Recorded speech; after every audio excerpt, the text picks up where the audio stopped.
আসসালামু আলাইকুম ওয়া রাহমাতুল্লাহি ওয়া বারাকাতুহু। দর্শক যেখান থেকে দেখছেন সকলকে খতিবদের জাতীয় স্বেচ্ছাসেবী সংগঠন শাহানে সাহাবা জাতীয় খতিব ফাউন্ডেশনের পক্ষ থেকে আন্তরিক অভিনন্দন। আজকে আমাদের স্টুডিওতে যাকে দেখছেন তিনি একজন বিদগ্ধ আলেম দ্বীন, প্রখ্যাত মুফাসসিরে কোরআন এবং ঢাকার কদমতলী থানার রায়েরবাগ সংলগ্ন মুজাহিদনগর মেইন রোড জামে মসজিদের সম্মানিত খতিব। এই মসজিদটি আল ইমরান নামেও পরিচিত। হযরত, আপনি কেমন আছেন? আলহামদুলিল্লাহ ভালো আছি। আপনি ভালো আছেন? ভালো আছি। ভালো তো থাকার কথাই। আলহামদুলিল্লাহ। আজকে নিশ্চয়ই আপনি আমাদেরকে একটা সুসংবাদ দিবেন। সেই সুসংবাদটার আগে আমি দর্শকদের উদ্দেশ্যে বলতে চাই যে আপনারা যাকে দেখছেন তিনি একজন সুস্পষ্টবাদী খতিব। মিম্বারে হক কথা যে কজন খতিব বলেন তার কাতারেই তিনি রয়েছেন।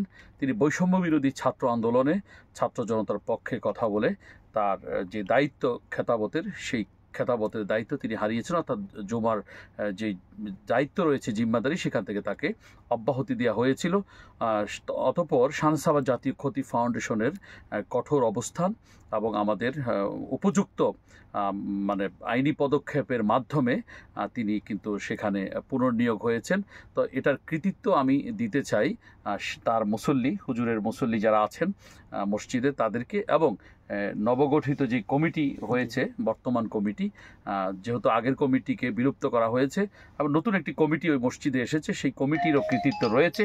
আমরা আমাদের খতিবদের জাতীয় স্বেচ্ছাসেবী সংগঠন শাহানে সাহাবার পক্ষ থেকে আমরা ওই মসজিদ কমিটি এবং মুসল্লিদেরকে আন্তরিক অভিনন্দন জানাচ্ছি।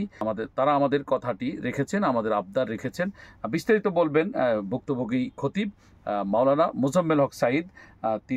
আপনি যদি বলতেন যে কিভাবে আপনার মসজিদের দায়িত্বটা চলে যায় এবং আপনি কিভাবে আবার ফেরত পান। জি জি।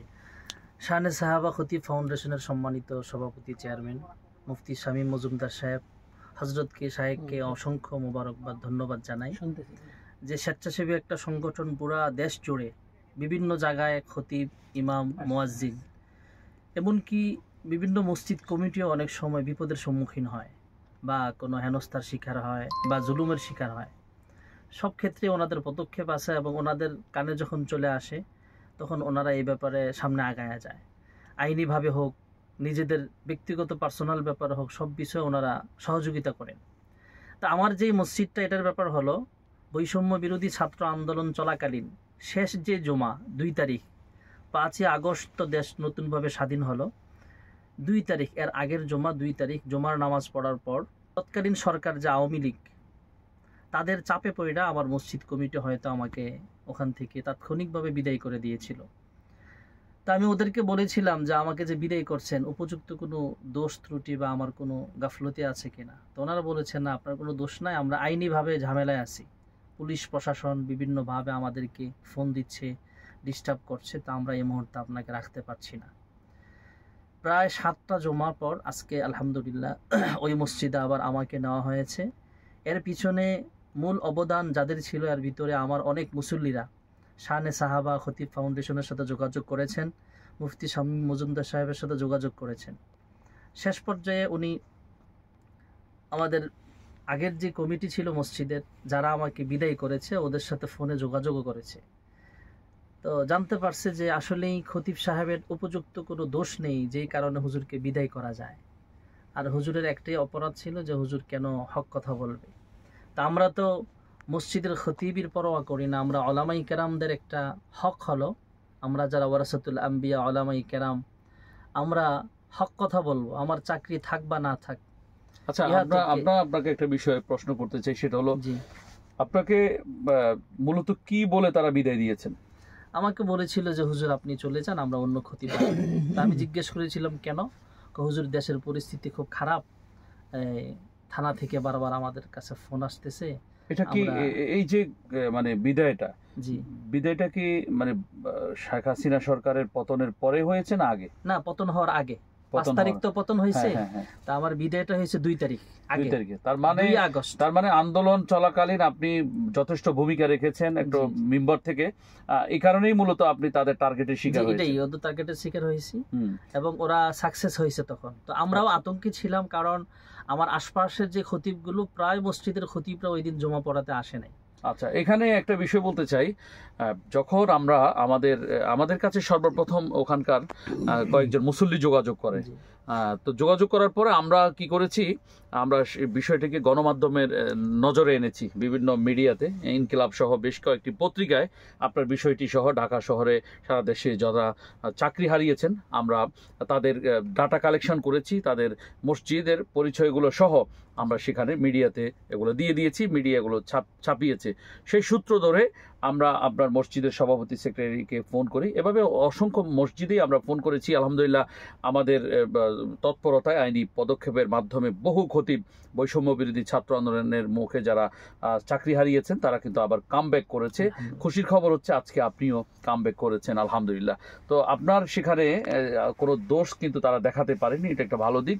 তারা বলেছে যে সভাপতি বলে সেক্রেটারির দোষ, সেক্রেটারি বলে এটা সভাপতি জানে, আমরা এরকমই দেখলাম আর কি। হ্যাঁ, তো আমাদের মনে হলো যে আসলে তিনি নির্দোষ, তিনার কোনো দোষ নেই, তিনাকে মুসল্লিরা চায়। শাহসাবা জাতীয় খতিব ফাউন্ডেশন যে কোনো ইমাম খতিব মুয়াজ্জিন খাদেমের পাশে দাঁড়ানোর আগে, কোনো মাদ্রাসা শিক্ষকের পাশে দাঁড়ানোর আগে আমরা যেটা প্রথম দেখি সেটা হচ্ছে যে মানে স্থানীয় মানুষরা তাকে চায় কিনা, অর্থাৎ মুসল্লিরা ইমামকে চায় কিনা, অথবা ছাত্ররা অভিভাবকরা মাদ্রাসা শিক্ষককে চায় কিনা।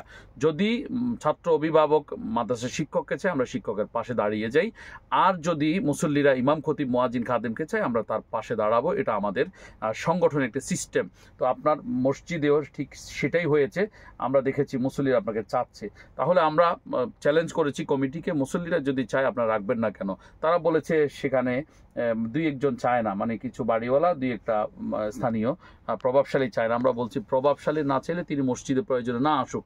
হ্যাঁ, যেখানে 80-90% অথবা তার বেশি মেজরিটি পার্সেন্ট যেখানে খতিবকে চায় সেখানে দু চারজন না চাইতেই পারে, কারণ দু চারজন না চাওয়া এটা একটা কমন বিষয়। এটার জন্য ইমাম খতিব বিদায় করা চলবে না। বাংলাদেশের প্রত্যেকটি মসজিদ কমিটিকে আমরা স্পেসিফিকলি মানে একটা বার্তা দিতে চাই আজকে ওনার এই ঘটনার মধ্য দিয়ে, যে কেউ যদি দু চারজন ইমাম খতিবকে না চায় তাহলে এটা তার মনের রোগ, তার এটা সমস্যা। তিনি কোন মসজিদে নামাজ পড়বেন সেটা তার ব্যক্তিগত ব্যাপার, কিন্তু মেজরিটি চায় যদি, তাহলে অবশ্যই ইমাম খতিব মুয়াজ্জিন খাদেমকে রাখতে হবে। 4টি অপরাধ পাওয়া না গেলে, 1 নম্বর হচ্ছে রাষ্ট্রদ্রোহী অপরাধ, 2 নম্বর হচ্ছে চারিত্রিক কোনো অপরাধ, 3 নম্বর হচ্ছে অর্থনৈতিক কোনো কেলেঙ্কারি, 4 নম্বর হচ্ছে ইসলামী শরিয়া বিষয়ক এমন কোনো অপরাধ যার পিছনে ইক্তেদা করা সহি হবে না। এই 4 অপরাধ যদি কোনো ইমাম খতিব মুয়াজ্জিন খাদেমের কাছে পাওয়া না যায় তাহলে অবশ্যই তাকে সময় দিতে হবে। মুসল্লিরা যদি তাকে চায় তাকে রাখতে হবে। মসজিদ কারো বাপদাদার সম্পত্তি না, মসজিদ আল্লাহর ঘর। এটা গণমানুষের মানে দান দক্ষিণা দিয়ে মসজিদ কিন্তু চলে। তো আলহামদুলিল্লাহ আপনারা একজন আলেমের কথা শুনলেন যিনি স্পষ্টবাদী, হকের পক্ষে বলিষ্ঠ ভূমিকা রেখে তিনি কিন্তু মজলুম হয়েছিলেন। আজকে থেকে তার মুসল্লিরা তাকে আবার গ্রহণ করেছে সানন্দে। এ বিষয়ে আমি মনে করি হযরত আপনি আজকে যেরকম একটা সুন্দর সিস্টেমের মধ্য দিয়ে কামব্যাক করেছেন, আজকে আপনার দায়িত্ব কিন্তু আরো বেড়ে গেছে। এখন থেকে শাহসাবা জাতীয় খতিব ফাউন্ডেশনে যেহেতু আপনি সদস্য হয়েছেন, আপনার কাজ হচ্ছে সারা বাংলাদেশের মুসলিম ইমাম খতিব মুয়াজ্জিন খাদেমদের পাশে থেকে আপনি অবদান রাখবেন, তাদের পক্ষে আপনি কাজ করবেন। পারবেন তো ইনশাআল্লাহ? জি ইনশাআল্লাহ। হ্যাঁ জি ইনশাআল্লাহ। এটা কি আসলে এই ব্যাপারটা হলো, আমি ব্যক্তিগতভাবে আমি আগে থেকেই শানে সাহাবাকে খুব ভালোবাসি। শানে সাহাবা খতিব ফাউন্ডেশন, আগে নাম ছিল শানে সাহাবা খতিব কাউন্সিল, আগে নাম ছিল, আর বর্তমান নাম শানে সাহাবা জাতীয় খতিব ফাউন্ডেশন।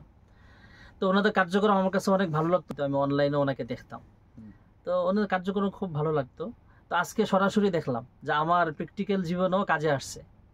আমার মসজিদ থেকে যে আমি মাজলুম হয়ে বিদায় হলাম, 7 জমা পর আজকে আলহামদুলিল্লাহ ওখানে আবার ফেরত গেলাম, জমা পড়ালাম। শুকরিয়া আল্লাহর কাছে যে মুসল্লিরাও স্বাচ্ছন্দ্য আমাকে গ্রহণ করে নিয়েছেন। কোনো খতিব, কোনো ইমাম, কোনো মুয়াজ্জিন, কোনো মসজিদের খাদেম, কোনো মাদ্রাসার ওস্তাদ, কোনো মাদ্রাসার মুহতামিম যদি এরকম জুলুমের শিকার হন, আমাদের শানে সাহাবা খতিব ফাউন্ডেশন, এটা আমাদের বলতে পারি, আমিও একজন ওনাদের সদস্য। সমস্ত ইমাম খতিবদের একটা সংগঠন, এটা শুধু 2-4 জনের এমন না। দেখো আপনি জানেন যে এটা সর্বদলীয় মাসলাকের ইমাম খতিবগণ এখানে কিন্তু আছে, কোন নির্দিষ্ট দল, কওমি, আলিয়া, সুন্নি, ওহাবি এই টাইপের না। আমাদের এখানে কাদিয়ানি ব্যতীত সব শ্রেণীর সব মাসলাকের ওলামায়ে কেরাম কিন্তু আমরা একসাথে কাজ করি। জি জি, এখানে সব মাসলাকের, আহলে হাদিস বলেন, আহলে সুন্নাহ বলেন, আমার বাংলাদেশে যারা নাকি সুন্নি গ্রুপ আছে ওই গ্রুপের ইমামও এখানে সদস্য আছেন, আহলে হাদিসের ইমামরাও সদস্য আছেন।